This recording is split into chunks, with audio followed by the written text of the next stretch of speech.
Olá, boas-vindas a mais uma conversa empresarial. Eu sou Cláudio Nazajon e hoje o meu convidado é Herzl Benesby, que é o CEO da Sabenauto, maior concessionária Chevrolet do Rio de Janeiro, é isso?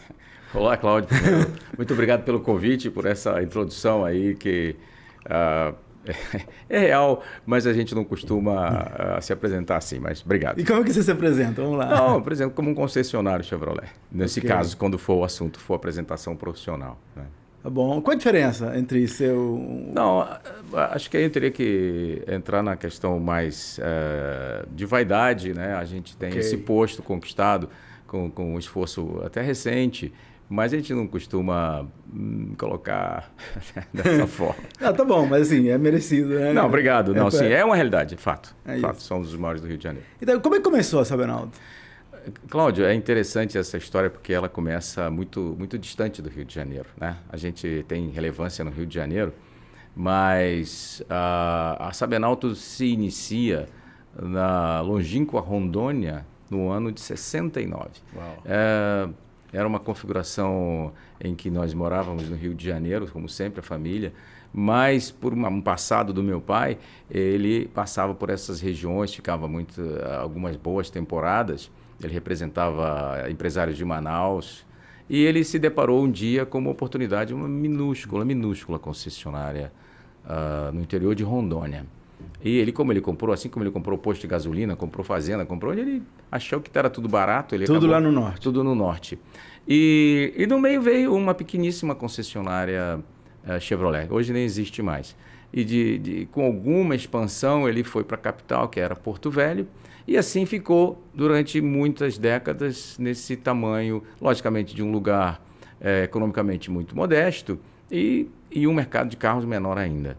Então, acho que o primeiro mês, se eu fosse dizer qual foi o primeiro mês, qual era o seu tamanho do grupo, eram 10 carros ao ano, né? Esse foi o início da Sabenauto. E com o tempo... Só para contextualizar, quanto vende hoje uma concessionária? Você tem um grupo, né? Bom, não, eu nem sei individualmente, Cláudio. Mais ou menos. Mas eu faço o seguinte, eu faço a conta total, né? A gente trabalha hoje entre 700 e 800 carros mês. Uau. E já tivemos picos bem acima disso, de 1.200 até 1.300 carros. O mercado brasileiro está menor. A economia brasileira não está brincadeira esses últimos tempos. Então, mas a gente está nesse patamar de 700, 800 carros. Mas vamos voltar. Então, estamos em Porto Velho, Sim. 10 carros por mês. Exato. Não, nesse momento de Porto Velho, a gente já tinha aí talvez mais do que uns 15, 20 carros mês. Ok. Então, isso ficou nessa dormência durante boas décadas, até que, não muito tempo atrás, a gente começou, a partir dos anos 2010, eu já, logicamente, já tinha assumido toda essa parte. Você assumiu quando? Eu assumi anos 90, mais ou menos 93, 94. Então, eu demorei uns bons 10 anos para entender o que eu estava fazendo. Né? Errei muito, logicamente. O que é errar? Errar é fazer negócios errados que fecham. Né? E que perdem dinheiro. Tipo, abrir uma concessionária... Abrir uma concessionária e dizer, olha, não está se pagando, fecha. Ok. Então, isso aconteceu ao longo da nossa história. Mas o grande salto aconteceu... Peraí, deixa eu te pausar aí, porque eu adoro eu chamo de lições aprendidas. Uhum. Porque se a gente não errar, a gente nunca sabe se poderia ter feito melhor. Sim. Quando de repente a gente abre um negócio, vou abrir uma concessionária numa cidade pequena, não sei, tô chutando aqui. E aí dá errado. Bom, já aprendi que não posso abrir uma concessionária em cidade pequena, não, por hipótese. Então, sim. Que lição você tirou dessas? Bom, Cláudio, eu acho que você teria que mergulhar muito no negócio de automóveis para entender o que faz dar errado. Mas basicamente são o posicionamento da marca que você representa e o momento econômico que você está. Beleza. Né? A indústria automobilística brasileira, ela tem oscilações muito bruscas.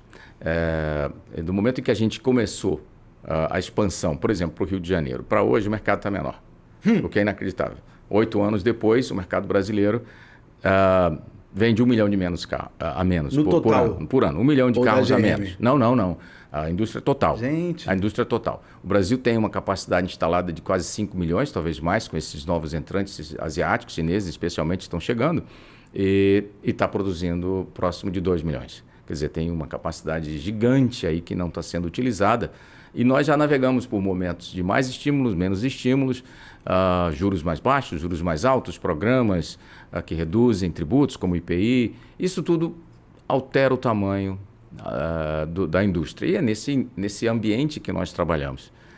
Então a gente navega e oscila junto com a indústria. Tá bom, mas vamos lá. Isso aí a gente não controla, lamentavelmente, né? Até você pode fazer pressão, porque agora você tem um posto político, né? Não, já que associativo. Já entreguei. Já vamos falar disso. Mas vamos voltar. Então, assim, teu pai compra a concessionária, ele não fundou, né? Ele recebeu como parte ele de uma comprou a compra. concessionária em andamento. Então, ele comprou a concessionária, durante uns 40 anos ele toca, e aí fica ali estável. Não é totalmente estático, porque o Estado propiciou algumas oportunidades. Então, ele focalizou o esforço dele ali, naquela região. Beleza. Né? Porque era mais barato, porque as oportunidades E eu lembro que ele ia e voltava, né? Eu conheço você já faz tempo. É extremamente limitante. Ele morava, imagina, família no Rio de Janeiro. 15 dias lá, 15 dias já lá. Eu falava, por que não muda para lá? Depois que eu vi que era... Pois é difícil. Essa opção chegou, provavelmente ele deve ter pensado. Mas isso limitou tremendamente. E quando eu entrei, a possibilidade de fazer gestão à distância já tinha melhorado muito para o tempo dele. Mas ainda assim, a gente passou... Não era o que é hoje, né? Não. Hoje absolutamente indifere onde eu estou. Mas ele fez uma expansão dentro do próprio região que ele estava, ou seja, Rondônia. Ele ocupou as possibilidades de Rondônia.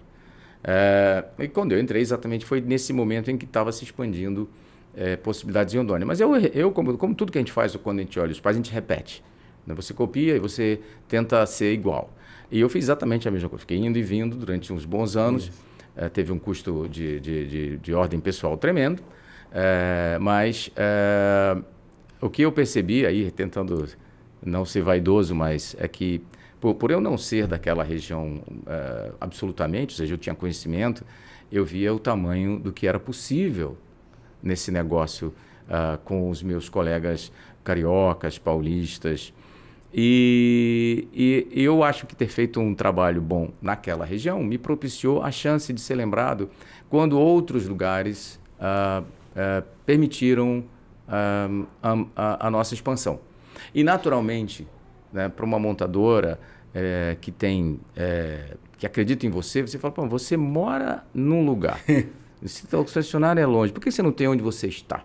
Então, esse foi um processo que demorou alguns anos, a gente teve que mostrar que sabia o que fazia, principalmente, que tinha, né, disposição, capital para investir, e as crises propiciavam essas possibilidades. Vamos falar de capital? Claro. Porque o pessoal fala assim, empresa, né, concessionária, carro, cada carro cento e tantos mil reais e tal, o cara tem que ter uns bons milhões de capital de giro para poder, fora instalações, pessoal, etc. Quer dizer, é um dinheiro relevante para o empresário médio. Como é que você fez esse primeiro investimento? Você tinha capital próprio? Não. Você correu atrás de investidor? O modelo de concessionária de automóveis é diferente talvez da grande maioria dos outros negócios de capital intensivo. Por quê? Porque a montadora traz junto, pelo menos na minha vivência, eu conheço a General Motors e conheço a Chevrolet, ela traz junto a possibilidade de conceder crédito. Como? Com o próprio banco da montadora. Então você arregimenta garantias reais, imóveis, ou eventualmente pessoais. Sim, ou da família, né, de quem você tiver à disposição, ou então garantias. Mas não vale o estoque dos carros. Os carros também são alienados, mas para o banco em uma outra operação de crédito. Okay. Primeiro você tem que comprar o carro. Comprar o carro, peças, você tem uma linha de crédito. Você pode pagar à vista, mas o sistema não é montado para isso. Tem que ter. O sistema não é montado para isso. Então, uma concessionária que tenha que ter, vamos supor uma média de 100 carros novos por mês, um ticket médio, vamos dizer, de hoje 120, vamos botar 100 mil reais, você vai ter que ter o crédito suficiente para comprar o dobro e meio disso, porque você não vende o carro tem que ser fabricado, chegar na sua loja, 25 trânsito. milhões no mínimo você tem que ter isso disponibilizado. Outro tanto, metade disso para peças que você tem que ter também. Então você vai gerando capital investido. E o seu capital direto, que não é financiável, são as suas instalações, as pessoas que você tem que treinar. Então você tem que partir de um valor original grande, mas que fica menor quando você tem que considerar o que você disponibiliza para o negócio. Esse é muito grande o valor, porque carro tem valor intrínseco muito grande. Então tá. Aí você montou a primeira concessionária no Rio. Que, Sim. cara, assim, pra mim, eu conheço você desde aquela época, pra mim foi um divisor de águas. Foi, não sei se pra você foi. Então, sem dúvida. Né? Assim, olhando de fora, eu disse, cara, pum, veio pro Rio, né? E aí, cara, irmão, aconteceu um negócio e você começou a fazer com aquela curva que todo investidor adora, né? Aquela curva de rampa hiperbólica. Como é que foi esse desenvolvimento de um mercado altamente competitivo? Imagino que o Rio de Janeiro é 500 vezes mais competitivo do que né, Porto Velho. Uhum. E você, cara, cresceu, foi comprando. Hoje tem quantas concessionárias? No Rio de Janeiro, 8. Oito concessionárias no Rio de Janeiro. 8. Então, assim, como é que foi esse período de crescimento? Cláudio, a gente, apesar de você ter visto o Rio de Janeiro, a gente não se expandiu só no Rio de Janeiro. Concomitante a essas novas operações no Rio de Janeiro, nós fomos para o Mato Grosso, nós fomos para o Acre, e, logicamente, com o Rio. E fomos para mais operações dentro de Rondônia. A gente fez um movimento contrário ao ciclo do mercado. Nós somos frutos da crise. Completamente frutos da crise. Por que a gente veio para o Rio de Janeiro? Porque alguém desistiu. Não foram criados novos pontos no Rio de Janeiro. Nós compramos pontos. Então, e por que alguém estava saindo do Rio de Janeiro? Porque, como você falou, o Rio de Janeiro é dificílimo. Assim como é São Paulo, assim como é Brasília, as grandes capitais que são multi-assistidas, ou seja, tem mais de um grupo por marca atuando, é extremamente disputado. O Rio de Janeiro se soma à dificuldade natural do Rio de Janeiro de IPTU caro, de pontos de aluguel caro, e talvez de uma conta que seja mais carioca, que é a conta da violência. A gente tem que ter um cuidado maior, ter um custo maior com violência. Os seguros que nós pagamos são mais caros, seguros de pátio, porque todo carro, todo o ambiente da concessionária é segurado, e aqui nos cobram mais. Então, talvez essa sopa de dificuldades tenha dito para alguém, ou que alguém chegou à conclusão, eu vou para outro lugar. Grandes grupos que saíram do Rio de Janeiro, nós tivemos a oportunidade de ser chamado pela marca. Você quer? E a gente não se negou a conversar nada. Todos os pontos que nos ofereceram, nós fomos conversar. Eu posso dizer hoje que que eu não cheguei a um lugar comum foi no Maranhão. A gente quase foi para o Maranhão. Você falou, você conhece o Maranhão? Nunca tinha ido na minha vida. Mas é uma coisa interessante hoje, Cláudio. Eu falei no início que a dificuldade era a distância. Uhum. Distância não significa absolutamente mais nada. Hoje não. Não. Né? Os sistemas são feitos totalmente online, a gestão é feita online e, lógico, você elege. A gente tem esse modelo muito bem exercitado. Você tem um bom capitão local e o resto é gestão à distância. Isso mudou tudo para nós. Quer dizer, deixa eu ver se eu traduzo isso para quem está chegando agora. Você aproveitou a oportunidade, quer dizer, você não teve medo de pegar uma oportunidade que outros deixaram de ter por medo, pela dificuldade. O sujeito encontrou uma dificuldade, como você falou, né? Violência, custos caros, etc. e tal, vou buscar paragens mais verdes. E você disse, não, é aqui na dificuldade onde eu vou me fazer. Você falou, né? Sou filho da crise. Muito por aí, muito simploriamente falando. Logicamente, existem centenas de outros componentes na decisão, mas nós chegamos com um bom nome na marca, porque a gente estava indo bem no norte. E aqui a gente fez muito parecido, nos levou uns bons anos de muita dificuldade no início, porque ser carioca é diferente de ser empresário carioca. Né? Eu era um carioca, de conhecer o Rio de Janeiro, de estudar, de viver, mas o negócio propriamente de carro no Rio de Janeiro foi uma lição cara, uma lição difícil, que está em curso ainda. Mas a gente pode falar com certeza, Cláudio, que não tem arrependimento nenhum. A gente veio para o Rio para ficar e para crescer e estamos fazendo isso.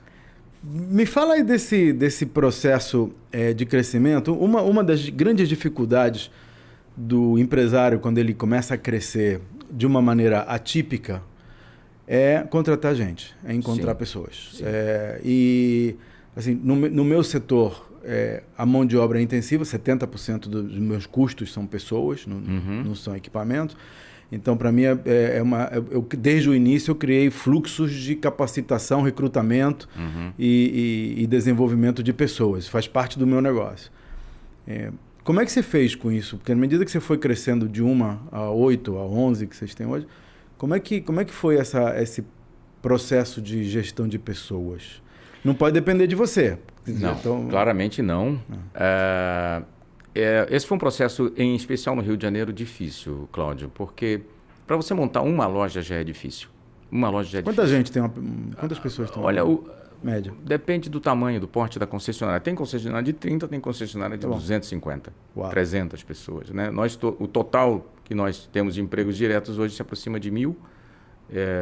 E por ter essa escala, esse tamanho, a gente começou a pensar no Rio de Janeiro em trazer experiência conhecida. Ou seja, pegamos gestores prontos, trouxemos um paulista para cá, um paulista que nós tínhamos à mão. E ele foi bem, mas a grande dificuldade é montar, como você falou, é montar a equipe. Você pode ter um capitão bom, que sabe do negócio, conhece as regras, conhece os objetivos, as métricas todas. No entanto, quem realiza tem que ser local, tem que entender o cliente, tem que falar o jargão local. Em resumo, aqui no Rio a gente tinha que ter equipes cariocas. São Paulo é diferente, né? Não, é uma experiência diferente, tanto que um dos grandes grupos que nós substituímos foram paulistas. Nós fomos a terceira numa sequência de grandes grupos paulistas que vieram para cá.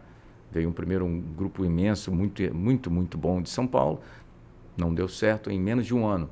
Veio um outro grupo gigante de São Paulo, depois de alguns anos também resolveu que não deu certo. E nós somos os sucessores desse terceiro grupo. Há quanto tempo? Tá? Nós estamos aqui há 8 anos. Então, não, essa específica. Essa específica, há 5 anos. Tá bom, então, já bateu o recorde. Já passei né? dele. Estou sobrevivendo mais tempo. Mas, então a equipe... E qual é o problema aí? É volume? É atendimento? É roubo? Cláudio, eu teria que perguntar quem saiu, porque eu não saí de lugar nenhum ainda. Entendi. Não, eu não sei. O que a gente aprendeu foi olhando a experiência desses grandes grupos a quem eu respeito muito. A gente fez algumas coisas muito diferentes. Talvez a mais relevante e que se sumarize tudo isso é que a gente foi modesto. A gente não chegou com 8 lojas de uma vez. A gente começou com uma pequena loja na Ilha do Governador. Né? E o que eu tenho orgulho de dizer? Ela não é uma loja grande, até hoje continua uma loja pequena, mas nós somos a marca que mais vende na Ilha do Governador. Nós somos o maior market share da marca Chevrolet no Rio de Janeiro, na Ilha do Governador. Uau. Significando que a gente tem consistência no que a gente faz. Então eu espero que esses degraus que a gente tem galgado, se aconteçam em todas as lojas. Tem algumas lojas que têm 1 ano.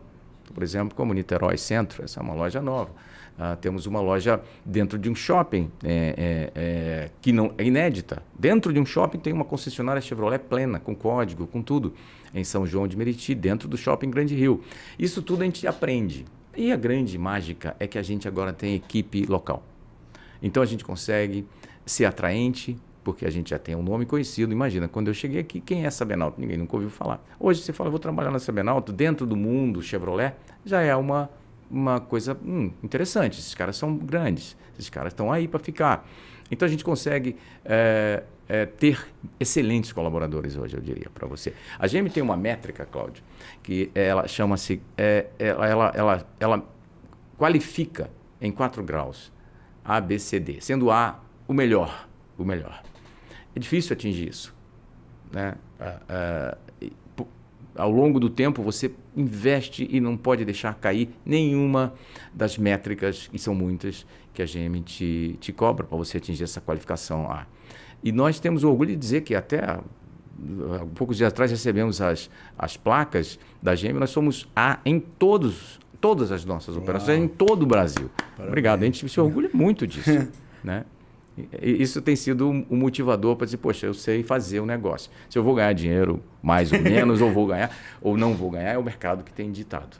Mas a gente sabe fazer o negócio. Muito legal. Como é que você faz? Ou seja, quais são as diretrizes? Porque, assim, não é você que está ali treinando e capacitando. Você já está num outro nível e agora a gente vai falar um pouco de sucessão.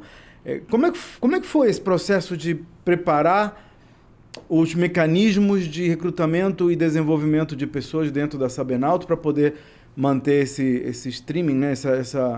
esse fluxo de pessoas treinadas e capacitadas a te dar um item A em tudo? Olha, Cláudio, voltando ao ITA rapidamente, é uma métrica em que o cliente dá as notas. Olha. Então, por isso a gente tem muito orgulho, porque é o nosso cliente que deu essa nota. Chama-se Franchise Meet, é um processo muito sério. Para treinar, e a gente, claro, sabe que o quanto isso é fundamental, em qualquer negócio e no nosso mais ainda, pela complexidade que está se tornando vender um automóvel.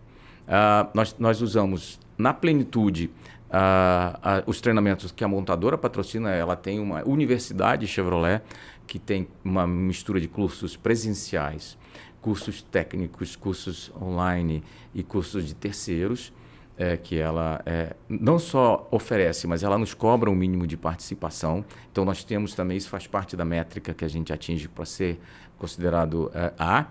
E também buscamos cursos de liderança que às vezes são terceiros, são externos. Por exemplo, ouvir o que você fala. Muitas vezes a gente sugere, olha, você vai ter que ouvir um broadcast aqui, um podcast de qualidade. Por exemplo, da Nazajon. Vamos ouvir o Cláudio. O que ele está falando sobre... parece que ele está falando para você. Vai lá e ouve. Então a gente recomenda. Sim, sem dúvida. E vários outros, né? Sem dúvida, Cláudio, quando cai o nível de treinamento, a gente cai junto. Então, agora você está me falando de treinamentos que estão disponíveis para todo mundo. Na verdade, em tese, todas as outras concessionárias também poderiam fazer a mesma coisa. Sim. Você acha que vocês estão fazendo alguma coisa diferente dos demais para justificar esse Cláudio, sucesso? Esse é um negócio, vender carro da forma como está, e eu acho que ele tem até data marcada para acabar, é muito antigo. Eu acho que vender carro no formato compra da montadora, guarda no estoque. Vai para assinatura, né? Não só assinatura, eu acho que esse é um outro assunto imenso, para onde vai a indústria automobilística e a distribuição de veículos, né? Acho que isso está na cabeça de qualquer pessoa que esteja no negócio, inclusive as montadoras, né? Os caminhos são muito possíveis já, assim, que são visíveis, são disruptores. Será que precisa ter concessionário no futuro? Por que não? O Brasil tem lei que protege a concessão, que é a Lei Ferrari. Outros países que não têm já estão abolindo, existem mais concessionárias no modelo que nós temos na Europa, na Coreia. Não existe o contrato de concessão, existe o contrato de agência, onde uma montadora fala, olha, eu vou vender direto para o meu cliente, mas só que eu preciso de um ponto de venda e de um ponto de assistência técnica. Você topa? Não tem contrato de concessão, o negócio é meu. Você vai ser um agente. Se eu achar que você não está bom, você sai, sem confusão. O Brasil vive um ambiente muito mais regulado, porque tem a lei Renato Ferrari, em que o processo, a transferência de um negócio através de concessão, nós somos concessionários, nós recebemos um negócio que a montadora tinha, mediante um contrato muito bem escrito, um contrato de nomeação, e acho que o Brasil, eventualmente, vai ser um dos últimos a entregar o negócio de concessão para outras possibilidades, porque tem lei Ferrari. Mas a gente está vendo acontecendo em outros lugares que está mudando muito, Cláudio. Uau. Porque compra pela internet. Recentemente a Amazon anunciou com a Hyundai que venderá carros pela internet, no seu portal. Bom, onde fica o concessionário? Ele é um concessionário para entregar, mas ela diz, mas eu entrego na sua casa também. Bom, então sumiu o concessionário. Ele é uma oficina. Ele se transformou numa oficina. Mas se o carro for elétrico, qual é a relevância de oficina? Muito menor. Carro elétrico não tem parte móvel como tem um carro a combustão. Então, tudo isso está fervendo na cabeça dos empresários. O que a gente joga é com o tempo. Se a gente vai ficar igual mais 10 anos, mais 15 anos, mais 20 anos, depende de onde você está no planeta, isso tem variado. Mas que vai mudar, vai. Eu não tenho a menor dúvida disso. Então, vamos lá. O que eu pego aqui é o seguinte. Eu sou empresário de um setor e estou mega antenado com as tendências desse setor. Sem dúvida. E analiso como essas tendências vão chegar no meu local. Porque tendência global é uma coisa, obviamente o Brasil vai acabar seguindo, né, pelo mesmo caminho, mas, de fato, no ano passado eu estive na Europa e aluguei um Jeep, que era um carro parecido com o mesmo carro que eu tinha aqui. Só que comecei a dirigir, o carro não fazia barulho, eu falei, tem algo estranho. É o híbrido. É um Jeep híbrido, que aqui no Brasil não vende. Então, assim, coisas que acontecem em locais diferentes, né? E o que você está me dizendo é o seguinte, estou analisando e estou tomando as minhas decisões em função dessa minha análise das tendências que estão acontecendo do local onde eu estou. Fantástico. Aí eu te pergunto, e aí, como é que você planeja isso? Perfeito. Essa era a pergunta que eu queria ouvir. Como eu encaixo a minha atitude diante disso? Exato. Primeira coisa, eu não faço mais grandes lojas. Não faço mais grandes lojas. Por quê? Porque a grande loja requer, além do investimento imenso, um compromisso. Ela te obriga com um compromisso de retorno do dinheiro que você gasta muito mais longo. Se você faz uma loja menor, você investe menos. E o que a gente tem percebido é que essa é o normal. O cliente não espera palácios mais. Ele vem com o processo, o funil dele inicia fora da loja. Ele já viu o carro, já foi na internet, viu as características. Basicamente, ele vai para receber o carro. Tanto que a gente já consegue fazer um negócio 100% fechado e assinado online. Olha. Mas ele precisa pegar o carro. E lá estamos nós. E porque nós temos um contrato de concessão, a gente participa sempre do processo de venda. Ainda que tenha vendas diretas.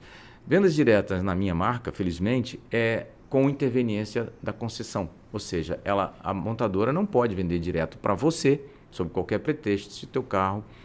se você não tiver uma recomendação, uma indicação do concessionário. Então, isso é coisas da lei Ferrari. Eu preciso estar sempre presente porque eu tenho o negócio concedido, eu sou um concessionário. Então, é planejável, você consegue pensar nisso, mas como é que eu reajo ao meu futuro incerto? Lojas menores. Se tudo der errado, fechar uma pequena loja é muito mais barato do que fechar uma grande loja. Ok. E você, em algum momento, passou por esse plano de ação a diversificação de atividades? Ou você é adepto do foco? Cláudio, a gente, por enquanto, isso é uma coisa mais minha, eu vejo que eu sou ineficiente em algumas coisas que eu posso melhorar.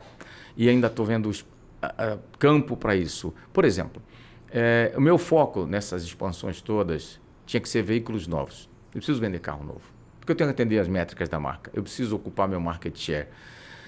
Muito destaque ao carro novo. Mas eu posso fazer um negócio que é ligado a carros novos, mas que me permite um crescimento mais livre da montadora, ou seja, do compromisso com a montadora, que é o veículo usado. Uhum. Eu posso fazer uma expansão em veículos usados. Ainda vejo isso como uma oportunidade para mim. Se eu vendo 700, 800 carros novos, vamos falar de 500, 600 carros novos mês, eu posso captar isso tudo de carro usado. E eu não estou nesse patamar de 1 para 1. Eu posso ir para mais de 1 para 1. Eu posso comprar carros usados. Sem atrapalhar a venda.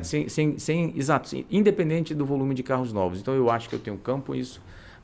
Particularmente o Brasil hoje, também pela história recente de inflação do carro, ele se tornou caro. E pelo modelo que as montadoras adotaram de privilegiar a venda de carros mais caros, porque são mais lucrativos e porque os antigos populares se tornaram inviáveis por regulação. Você agora tem que botar 6 airbags, você tem que botar controle de ABS e outros mais. Esses carros baratos ficaram fora de alcance.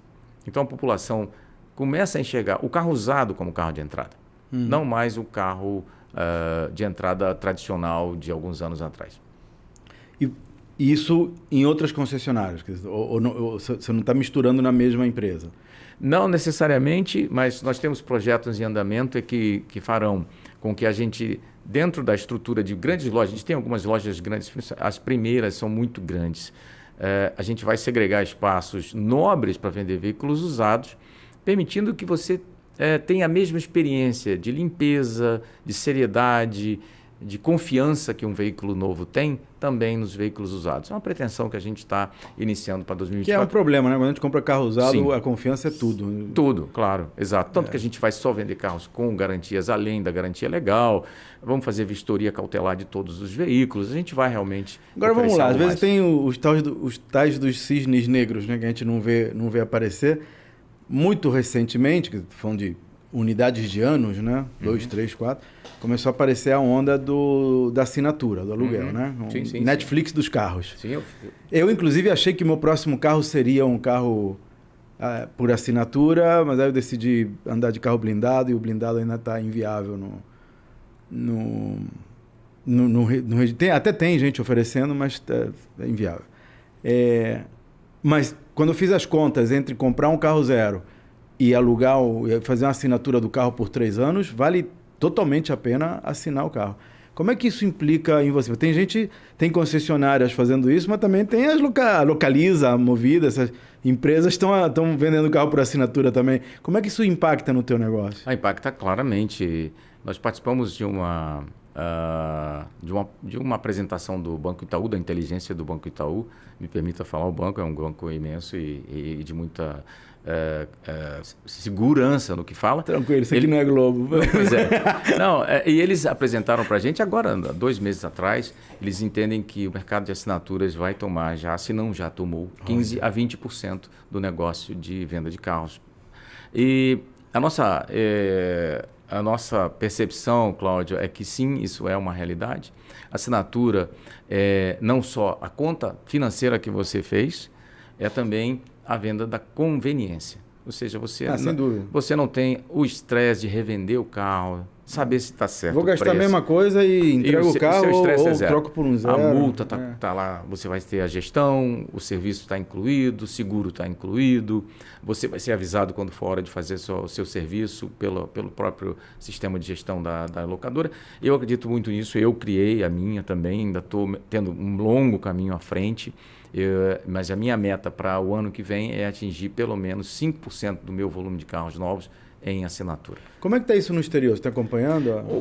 O Brasil, a assinatura, por exemplo, a gente fala nos Estados Unidos. Os Estados Unidos já é muito mais de 25%, 15%, 25%, 40%, 50%, porque é o leasing. Você, quando faz um leasing, você está alugando um carro. É o carro zero. Mas tinha que botar uma entrada, você pagava a mensalidade, depois no final... Mas o down payment ou não tendo, isso depende do modelo. Mas você tem alguns que não tem até. Mas o nosso modelo de leasing é inviabilizado por regulação. A retomada de um carro de leasing é dificílima no Brasil. As operadoras de leasing simplesmente não querem. E a assinatura entra exatamente nesse espaço. Eu não quero comprar um carro, eu não quero imobilizar dinheiro dessa forma. Eu não quero ter o harassment de revender carro. Isso é um saco para mim. Não quero. Não sei se eu vendo certo. Eu não entendo disso. Isso aí. Então você... Isso aí. Pois é, a grande maioria. E a assinatura te livra disso. Você fala, por exemplo, imagina, olha só o carro elétrico, Cláudio. Eu não sei se esse é o assunto, mas deixa eu te falar rapidinho. Vamos. O carro elétrico é o próximo... É para onde estamos caminhando. Okay. Em algum momento, com retardo. E os chineses entrando aí com tudo, né? Os chineses, eu acho que independente dos chineses, a gente vai ter eletrificação dos carros. Então, mas olha só, você como consumidor, seu primeiro carro elétrico, o que você vai pensar? Puxa, eu nunca tive um carro elétrico. Será que eu vou ter autonomia? Será que é fácil abastecer? Será que o meu condomínio vai permitir eu botar lá um carregador de alta voltagem que vai me permitir carregar o carro rápido? Tudo isso são dúvidas. Como é que você sana essas dúvidas? Segunda dúvida que você teria, por quanto eu vou revender esse carro? Um grande óbice, quanto vale um carro usado depois de 1 ano, 2 anos, 3 anos? Se você oferecer isso via assinatura, pensa, você junta as duas coisas que a gente está falando. Eu não quero me arriscar, eu não quero saber, eu não acho que eu não quero ter essa coragem de perder dinheiro demais no carro usado, elétrico usado. Então, eu vou assinar esse carro. Você tem a experiência, você pode fazer por 6 meses, por 1 ano, por 2 anos. Se eu não gostei, eu devolvo. Acabou. Né? Eu acho, já indo na tua onda, eu acho que carro elétrico, assim, minha percepção, me diga se eu estou errado, é que é coisa para daqui a no mínimo 5 anos. Nos próximos 5 anos, carro elétrico... Eu tenho um amigo que comprou e diz que foi fazer uma Rio-São Paulo. Tem 2 postos que oferecem recarga no Rio-São Paulo, tinham filas quilométricas ali e meia hora para recarregar. Recarga rápida, entre aspas. Meia hora, 40 minutos. E aí ele falou, cara... Então, a autonomia ainda é um problema. É carro para andar dentro da cidade e olhe lá, né? Sem dúvida, Cláudio. O carro elétrico, no momento, ele ainda é um carro urbano. Você tem uma autonomia suficiente para uma semana inteira. Normalmente, as pessoas não andam mais do que 90, 100 quilômetros, quando muito, por dia. E você tem autonomias aí já chegando nos 500, 600 quilômetros. O carro elétrico, como você experimentou na Europa, meu entendimento é que ele precisa ter o intermediário híbrido. Por enquanto, é isso que está chegando. Os carros, o BEV, que é o carro elétrico a bateria, ainda é de uma complexidade estrutural que nós não temos. Né? Nós não temos isso ainda. Os chineses estão chegando, todos eles têm o híbrido na carteira, que eu acho que é onde vai ter volume. Ou o carro elétrico urbano, como você falou. Porque o híbrido é mais caro, não justifica. O carro híbrido, Cláudio, ele é um concorrente do carro a combustão. Porque ele é um carro a combustão. Ele é um carro a combustão. É só mais econômico. Se fizer conta, não compensa. O que também é bom. Se você pensar bem que um carro híbrido pode fazer 30 km por litro, Mas eu fiz a conta, tem um híbrido vendendo aí no mercado. Eu fiz a conta, não vale a pena. O que eu vou pagar a mais pelo carro híbrido, o carro vai de 200 e tá para 300 e muito. É que, Cláudio, não é só essa conta. A gente, especialmente talvez na marca que eu represento, a gente entende que o carro elétrico ele tem um grande apelo de consciência ambiental. Tá bom, tudo bem. Né? A consciência ambiental, ela é sim um fator de decisão hoje para quem compra um carro elétrico. Porque você está alinhado. Se você tem essa consciência como algo importante, que você preze, você vai tentar comprar carro elétrico o mais rapidamente possível. A diferença é brutal na utilização, a pegada de carbono é muito menor, mas mesmo para esse a gente precisa oferecer infraestrutura. Não pode ser um problema abastecer o carro. Tem que chegar em casa e dormir e ligar na tomada e no dia seguinte ele está cheio. Para isso seu condomínio tem que permitir. Para isso você tem que entender se é seguro fazer isso no seu condomínio que tem 20, 30, 40 anos. Se o fio suporta. Então, esse é um processo lento. Então, eu vejo que o carro híbrido vai ser a porta de entrada, talvez por mais de 5 anos. Em 5 anos, talvez a gente tenha já, falando da transição do híbrido para o elétrico puro, que liga na tomada. Até lá, eu acho já que a gente com vai alguma ver. infraestrutura, né? Pelo menos nas grandes capitais. Vamos avançar um pouquinho. Queria entrar na etapa pré-pandemia versus pós-pandemia. Primeiro, como é que vocês sobreviveram à pandemia? Porque assim, no meu caso, é serviço puro. Botei 300 pessoas para home office. Em uma semana, 15 dias, estava todo mundo lá. Acabei, eu tinha 3 andares no Rio, 1 andar na Faria Lima, 14 escritórios regionais. Foi tudo embora. Hoje tem uma salinha de 100 metros quadrados no centro, para dizer que tem, que vão meia dúzia de gato pingado lá quando a sogra vai visitar. E tudo bem. Assim, nunca vendi tanto, nunca produzi tanto, nunca tive tanta satisfação de funcionários e clientes. Assim, essa para mim é uma etapa vencedora. Aí eu fico imaginando, quem tem oficina mecânica não pode fazer home office. Quer dizer, não dá para trocar uma pinça de freio à distância. Não é? Jeito, Como é que vocês sobreviveram a essa época, cara? Bom, Cláudio, acho que a pandemia, nas nossas experiências de vida, vai ser algo extremamente marcante. Se eu tiver que escrever minha biografia um dia, isso vai ser um capítulo com muito destaque. No negócio, foi assustador, porque foi muito rápido. A gente, em um mês, tomou consciência de que havia muita gente doente, infelizmente com uma taxa de óbitos exorbitante, inaceitável. Uau. Em termos humanos. E a gente chegou o momento de fechar. Então, todas as nossas lojas foram fechadas em dias diferentes, mas todos os municípios ou eventualmente os governos estaduais nos comandaram para fechar. No primeiro mês, talvez, em que isso aconteceu, como é que sobrevive? As contas chegavam igualzinho, banco, imposto. Nós, felizmente, tínhamos reservas. Conseguimos, logicamente, conversar com bancos, conversar com a montadora, conversar com todos os nossos credores. Mas o conversar só difere, né? Me perdoa. Mas foi fundamental ter. E o que você faz com a folha? Eu acho que isso é algo que eu me orgulho muito do que eu fiz, do que nós fizemos no grupo, Cláudio.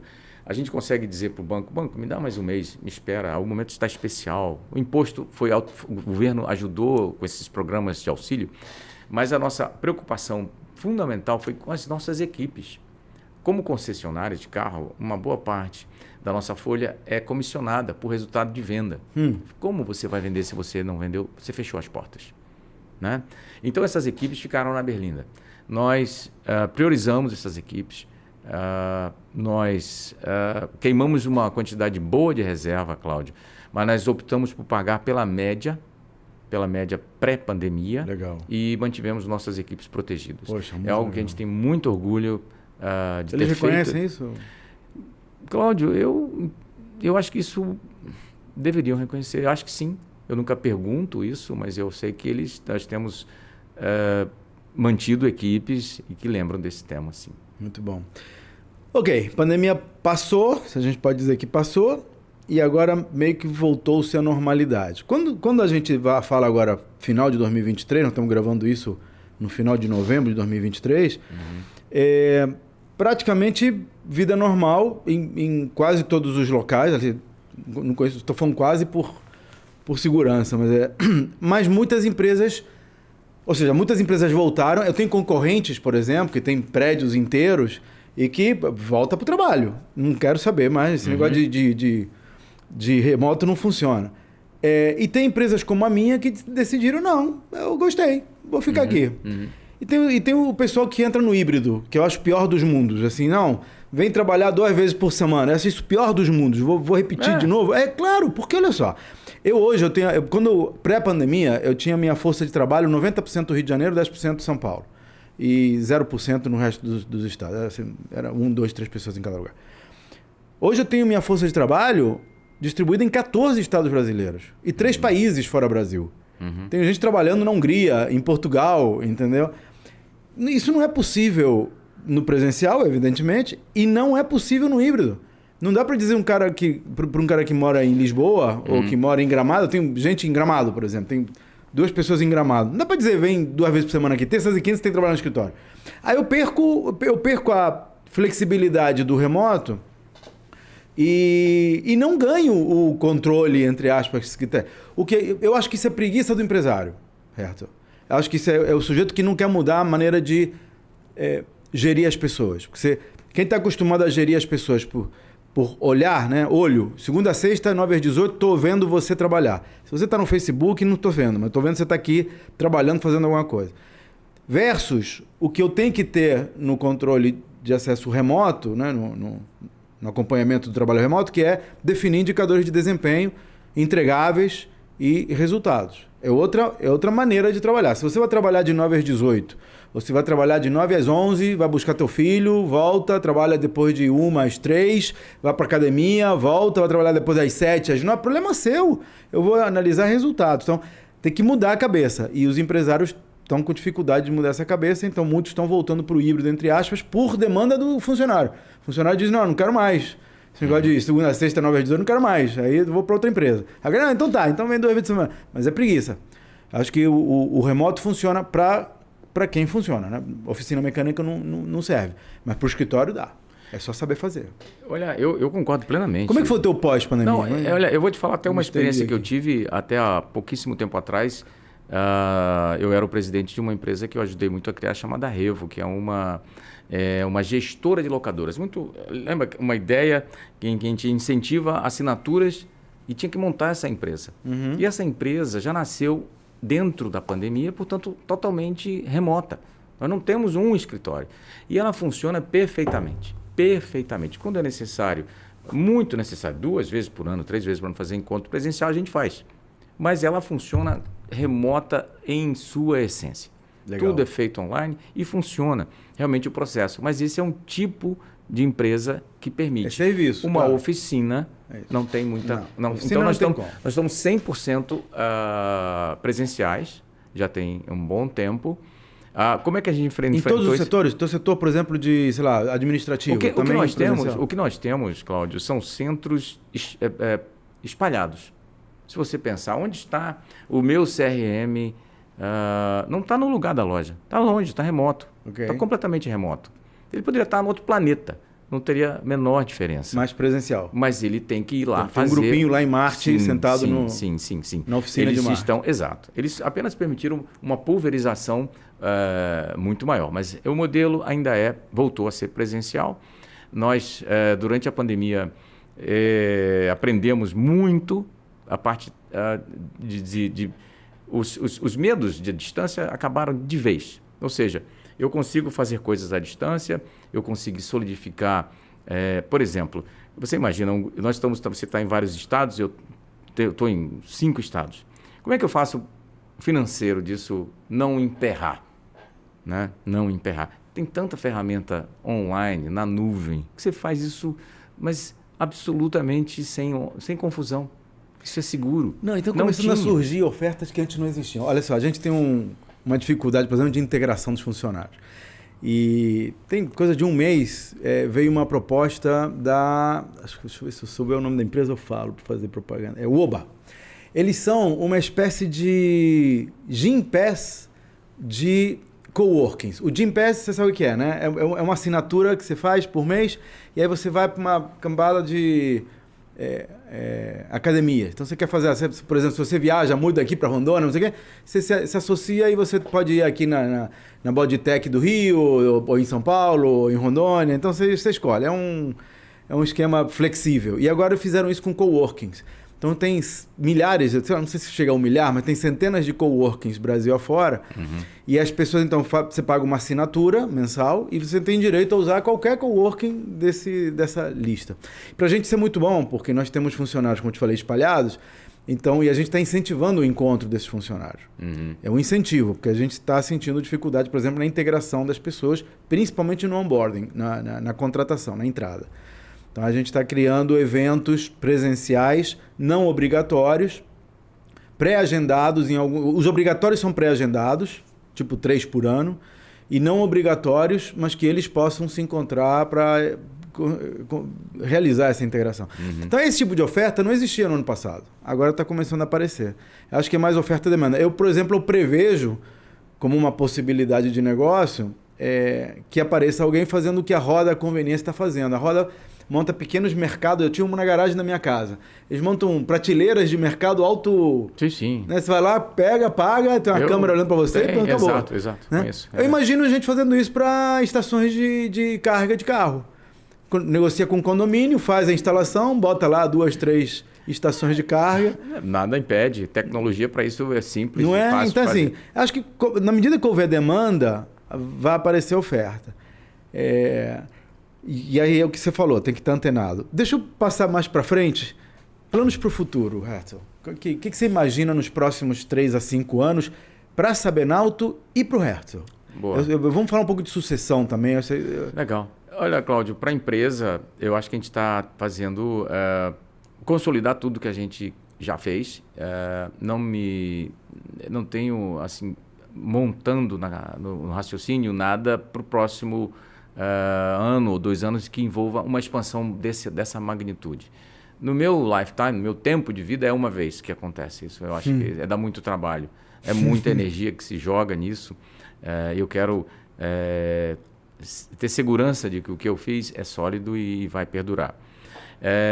Logicamente, algumas oportunidades, falando alguns estados, a gente está indo para o Ceará, por exemplo, vou botar uma Sabenalto no Ceará. Não sou eu mais.